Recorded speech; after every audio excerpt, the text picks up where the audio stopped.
Hello and welcome to PDF for Exams YouTube channel. Today is day 8, we are learning polity, and in this video we will be discussing about Panchayati Raj and urban local bodies.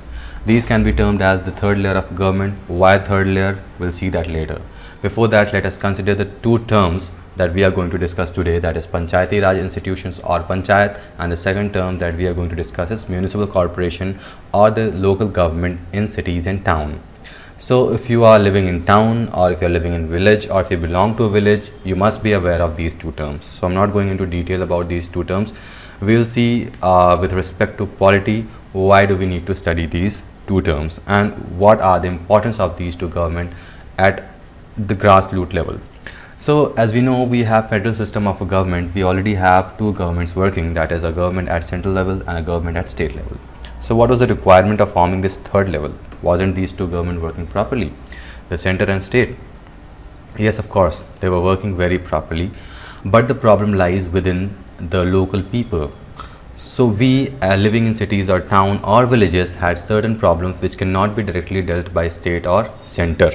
For example, we have problem with our street lights, or else we have problem with the roads are not properly built, or the government bodies like school, the government school are not properly built, or there are many certain problems, many petty problems which seem to be small for the central and state level to deal with. As we know, central deals with the national and international levels, they make laws, whereas state, they also deals with national level and they make laws for proper functioning of the government. So that's why this third level of government was made.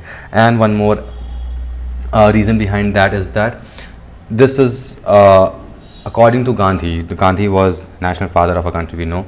So according to him, he was very much interested in village. He thought that whatever the country will perform, it should be from grassroots level. That means most of the people are living in towns and cities. We are the people, and laws and all the problems should be dealt with from us only. So this was Gandhian principle. So that's why this Panchayati Raj institution was also enforced in a constitution. So where is this Panchayati Raj written in constitution? So if we see Article 40, if you remember in DPSP, we have already read DPSP.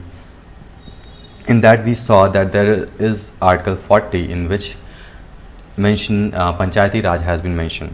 It is already there, and we have seen in DPSP how are DPSP articles were categorized. They were categorized in three parts: the Gandhian principle, socialism principle, and the liberal principle. Whereas under this Gandhian principle, Article 40 was there. So as I said, Mr. Gandhi was too much fond of villages, and he thought actually correct, that whatever politics should be done, it should be done at grassroots level and people should decide the matter among themselves. So because of that, it was mentioned in DPSP. Why in DPSP? Because at that time our country was not economically or socially well that it could be adopted constitutionally with an act or with an enforcement. It was there mentioned in Article 40 only. So let's move further and see what are the constitutional provisions for Panchayati Raj institution. So in 1989, the central government introduced two constitutional amendments, and these amendments aimed at strengthening the local government and ensuring an element of uniformity in the structure and functioning across the country. Now, this Panchayati Raj institution or the municipal corporation, these two governments were formed by two constitution amendments in 1989. These were proposed, actually two bills were introduced in government, in parliament, or you can say in state government. These two bills were initiated there, and in 1992 two constitution amendments were done. When it was done in 1989, the bill was proposed. We know the procedure of lawmaking, we have already discussed in last video, so I'm not going to discuss over here again and again. In 1989, bill was produced or introduced, and in 1992 the amendment acts were made, that is 73rd constitutional amendment and 74th constitutional amendment. And finally the 73rd constitutional amendment made the rural government, and this 74th amendment made the urban local government or the Nagar Palikas. These two governments were made by these two constitutional amendment act, and these two constitutional amendment act came into force in 93. That is the very next year when these laws were, or the acts were brought into constitution by constitutional amendment. But before this constitutional amendment could happen, there is a brief history about it. It's not that these amendment has been done directly. There is a brief history. Let's see what was the history. So this Community development program. There was a community development program which started in 1953, and there were several committees defined for understanding these working of this local government. So very first Balwant Rai committee in 1957 was established, which gave three-tier system of government. That means they said that there should be a Gram Panchayat, a Panchayat Samiti and a Zilla Parishad. And on behalf of their recommendation, first Panchayati Raj institution was launched in Nagaur district of Rajasthan, which drastically failed. That means it wasn't successful. And after that, Sadiq Ali committee was mentioned, and they told the reason behind the failure of the first Panchayati Raj institution that was made in Rajasthan of Nagaur district. They recommended that it is because of illiteracy, poverty, and state was not cooperating. So although this dealing of panchayat was mentioned in Article 40, but still state was not cooperating. That's why the parliament thought that a proper law should be enacted so that state government take action or activates or functions actively. And one more thing to be considered over here, that Article 40, let's see what is mentioned in Article 40. In Article 40, it is stated that state must organize and empower panchayat and vest power of efficient functioning of local government. So thus take care what is written over here. It is saying that state must organize and empower. It is not asking to build or make this third layer of government, that is the Panchayati Raj institution or municipal corporation. It is not asking to make this local government. Rather than that, it is asking to empower so that it can function properly. Why this is mentioned here, that Panchayati Raj institution has not to be made, because these Panchayati Raj or these Panchayat existed in a country from very long. It's nothing new. These local government bodies is nothing new. Even when kings were ruling over the country, or even in ancient period, these problems of local government, local place was solved in by the local people itself. There were kings, but at village level, these panchayats were formed during their rule also. So the center of the parliament thought that a proper constitution should be provided so that these Panchayati Raj or the local government could become strong and function properly, and which would benefit directly. So finally, as we have seen over here in 73rd Constitution Amendment Act, this Panchayati Raj government was formed. When it was when this constitution amendment was passed, it was passed in 1992, and it was 73rd Constitutional Amendment.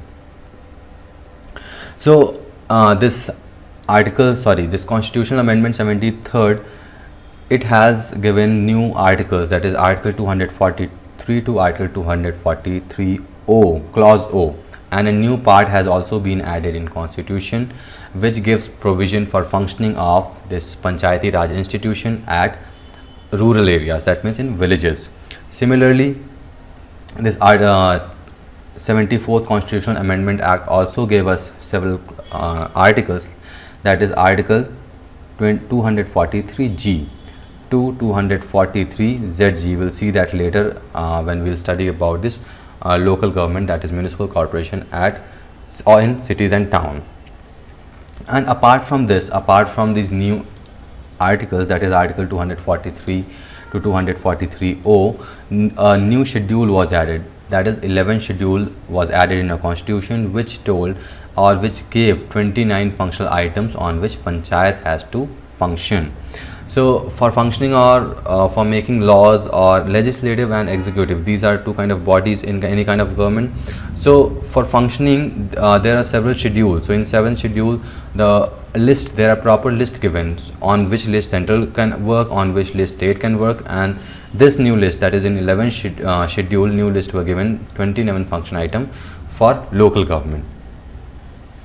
So we talk about the feature of this 73rd Amendment Act 1992, what were the special features and how it formed the state local government actually.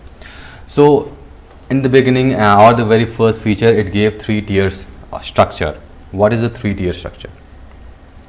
As you have seen in federal government, we have a 2-tier structure, or if we see the government in all, there is a center governing complete entire country, there is a state governing few state, and in each state there should be several local government, that is this panchayat and municipal corporation. So this is three-tier system of complete government of our country. Whereas if we talk about the three-tier system of Zilla Panchayat or Panchayat itself, they too have three-tier. And what is this three-tier system? So here it is Gram Panchayat, covers a group of village, and it is lowest tier Panchayati Raj institution. So at the bottom, if we see the hierarchy, it starts with the Gram Panchayat. Gram Panchayat covers several villages. So many villages are here, and from many villages one Gram Panchayat is formed. Now the next level is a Mandal. Mandal works at block level, and finally many mandals. So it will form many mandals or many blocks, and finally all these mandals will vest into a Zilla Parishad or district panchayat. So this is the three-tier structure of Panchayati Raj institution, which is functioning at village level. And there is a special sabha for here. Gram Sabha is meant. Gram Sabha means all the people of the village who are above 18 or who have rights to vote, they are included in Gram Sabha. And this Gram Sabha meets annually at least 4 times, on 26 January, 15 August, 2nd October, and on Labor Day. So these meetings are held to resolve the problems of villagers. Whatever problems villagers have, they come and meet in this Gram Sabha. In this Gram Sabha, all these structure of government, that means all the head of these government are present. They come and meet here and resolve all the problems that are being present in that particular place. So now what is the difference between the other form of government, that is the parliament and state, and this Gram Panchayat? The only difference is that over here people are directly interacting with the government. The person who are responsible for enacting the laws or executing, the people of that village, or the people who are responsible or who are voting, they are directly interacting with them. Whereas in case of state or center, representation system was there, that we the people of India, we voted, but someone was representing us on behalf of us. But here we are directly interacting with the government itself, the local government, for all kind of problem that we have. Now the next feature is election. Of course, election is very important. How these people, the heads of these institution or the panchayat, are elected. So they are elected by the local people, that is, you might have seen the election during these Gram Panchayats. So the people who are above 18 years of age, they are responsible for electing the head. And who are the head? If we talk about head of Panchayat, then Sarpanch is head of a Panchayat. So how this Sarpanch is made? So if we consider election of a Panchayat whose head is Sarpanch, in that case what happened, our village is divided into several wards. Another village, several wards, and from here one member win, from here one member win, from here one member win. Similarly, many people from this ward comes and elect here, and these are called as Panch. Panch means the second level, and these Panch have a senior executive, or we can say the senior most responsible person in a panchayat is Sarpanch. After Panch, he is the Sarpanch who is responsible. So this is hierarchy in form of the election. Now who are responsible, or who is responsible for election process? So over here the state government dissolved the state government, there is an election commission of state which is responsible for going through all these election. And there is one important provision over here, that if state government dissolve, so because of some reason, we have seen that state government tenure should be 5 years, but it can increase or decrease depending on certain conditions, we have seen in last video. So if state government dissolved, in that case panchayat, before the end of 5-year term, fresh election must be held within 6 months of such decision. So this can be seen that this local government or local body lies within a state. How it lies within the state? So there is a provision made in entry number 5 in the state list. We have seen last video that there is a schedule 7 in which several entries are given for central, state and concurrent list, on which these central state government functions, or they have to make law, or they are only capable or given rights to make laws on that particular list. So in schedule 7, under list 5 or entry 5, it has been mentioned that if state wants, state can make the Gram Panchayat, or they can empower the Gram Panchayat. So we can see over here, state is directly responsible for functioning of Gram Panchayat. Next comes the reservation. So as we have seen in case of election of Lok Sabha, Rajya Sabha, Legislative Assembly, several kind of reservations were given. So here also reservations are given, and here special reservations are given for women. So 1/3 of the position in Panchayati institution, whatever the positions may be, the Sarpanch, the Panch, block officer, so whatever the positions are there in the hierarchy, 1/3 of those seats are reserved for women. And there is special reservation for scheduled castes and scheduled tribes also, depending on proportion of the population. For example, if there are 10 villages and in these 10 villages 2 villages belong to, or in these 2 villages most of the scheduled caste people live, in that case the special provision or reservation would be given to an SC/ST candidates in these 2 villages, and anyone can vote. It's not necessary that if any scheduled caste or scheduled tribe is standing for election, so only these scheduled tribe people have to vote. It's not necessary, anyone can vote them. And next is, if state finds necessary, and it's not necessary or it's not required that state can give only reservation to SCs or the state. If state want, it can give reservation to OBCs also if required. And here one more important factor to be considered is here that women are given reservation 1/3 of the seat, plus they are also counted in SC/ST. If any woman belongs to SC/ST category, then she has double reservation. That means 1/3 of, or whatever the reservation belongs to SC category, she enjoys the reservation of that also, and this 1/3 or membership also is enjoyed by that woman. That means Sarpanch would have a Dalit woman as, or an Adivasi woman. That means Sarpanch, whatever the Sarpanch, there are various Sarpanch from various villages, so out of these 1 or 2 Sarpanch should be a woman belonging to Dalit or Adivasi woman. So this is the reservation system. Now moving to the next feature of Panchayati Raj institution, that is transfer of subjects. So as we have seen, in the new constitutional amendment for Panchayati Raj institution, there are 29 subjects on which these Panchayati Raj work, and it depends, this 29 subject depends upon state that which functions they want to allot to Panchayati Raj institution, which they do not want. It totally depends upon state, as panchayats are dependent on states that we have seen in entry number 5 of schedule 7. And how these subjects are decided? So these subjects should be linked to development and welfare of at local level. And next is actual transfer of these functions depend upon state. We have already seen this.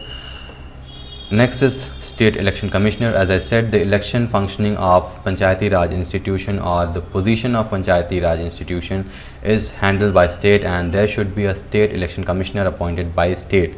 What are his important characteristics? So as election commissioner of India is in separate body and is not dependent on government, similarly the state election commissioners are not dependent on states, and they are a very separate entity. Although they, and one more important part, they are not subordinate of this election commission of India. They are separate entity. The state election commissioner are separate entity, and they are not linked in any matter, or they are not under control of election commission of India, that is central level. Generally what happens, if we are forming hierarchy, then one is dependent on the other. So if we see central, state and local bodies, so we can see that there is dependency, but in case of this election, there are separate bodies maintained. At central level we have ECI, Election Commission of India. At central level we have state commissioner or state commission, which are purely independent of these government, as well as they are independent of each other. The the state election commission is not at all dependent on election commission of India. Now moving to next feature, that is state finance commission. So for functioning of a local government or any government, finance is very important. Without finance or without money, anything can't move. So for that very purpose, for allotting of finance, whatever is coming from center or state, there is a state finance commission which is required to be made for functioning or for allotting of money to different places in villages. So let's see what is here.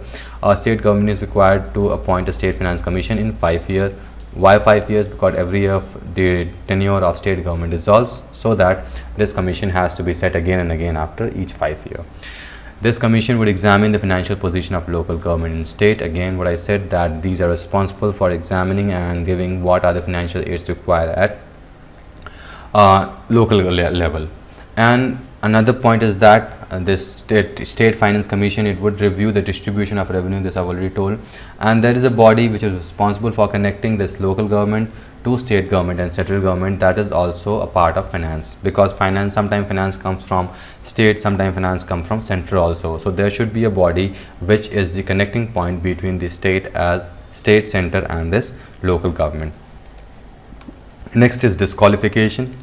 So disqualification of members of Panchayati Raj as they are elected. So there should be some strong reason behind disqualification. So all disqualification are dependent mostly on states. State can disqualify any candidate if they are not obeying or if they are not abided by certain laws which are made by state. For example, if anyone has to be elected as legislative assembly member, they had several criteria like age, office of profit. There were many qualification given. So these qualifications are mentioned by state, and but here one provision is difference, that no person shall disqualified on the ground that he is less than 25 years age if he attains the 21 years of age.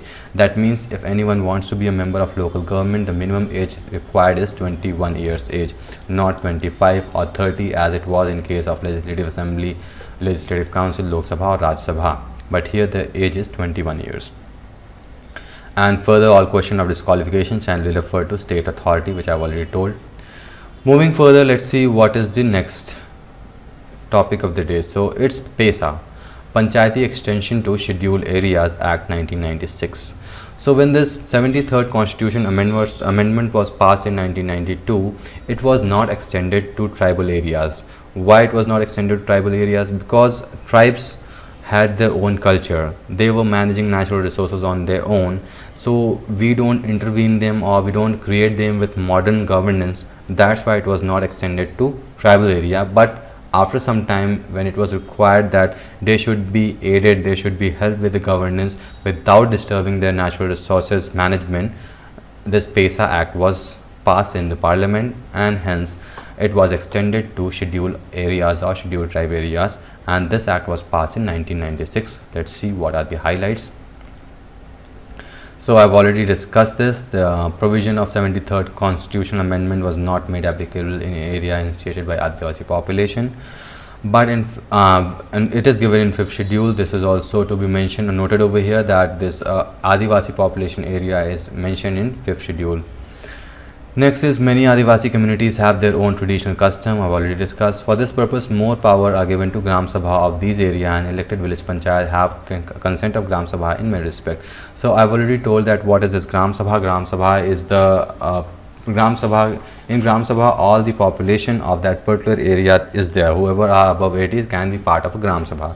So in case of tribal areas, Gram Sabha has been given more power, so that the person who are acting as head of panchayat or sarpanch, they may function properly and they may take consent from the people, so that the natural system or the natural management is not disturbed. And if we talk about the this extension of Panchayati Raj institution in tribal area, it is there in 10 states. What are those 10 states? Andhra Pradesh, Chhattisgarh, Gujarat, Himachal Pradesh, Jharkhand, Madhya Pradesh, Maharashtra, Rajasthan and Telangana. So these are the 10 states in which this PESA Act has been passed on. What is the next? So these are the empowerment given from PESA to Gram Sabha or Panchayat at appropriate level. What are they? Let's see. First is right to mandatory consultation on land acquisition, resettlement and rehabilitation of displacement. So if any land acquisition is required or rehabilitation due to, for example, if any flood occurs in any tribal area, so in those cases, Gram Sabha are more empowered in compared with the heads. Next is Panchayat at an appropriate level is entrusted with planning and management of minor water bodies. Whatever the water bodies are there in tribal area like rivers, lakes, so those are also taken care properly by the panchayats. Mandatory recommendation by Gram Sabha or Panchayat at appropriate level for prospective license, lease of mines and concession of exploitation of minor minerals. So whatever the natural resources are present in the tribal area, for them also these powers and are given to Gram Sabha, that they may give recommendation Without their recommendation, nothing can be mined from their area. Next is manage village market, control over money lending to states, control over institutions. So whatever is happening in those area, consent from Gram Sabha is very much important. Without their consent, nothing can be done in those places. Now moving to the salient feature of 74 Amendment Act 1992. Now what does this 74 Amendment 1992 does? So as per this amendment, there were local bodies which were made in cities or town.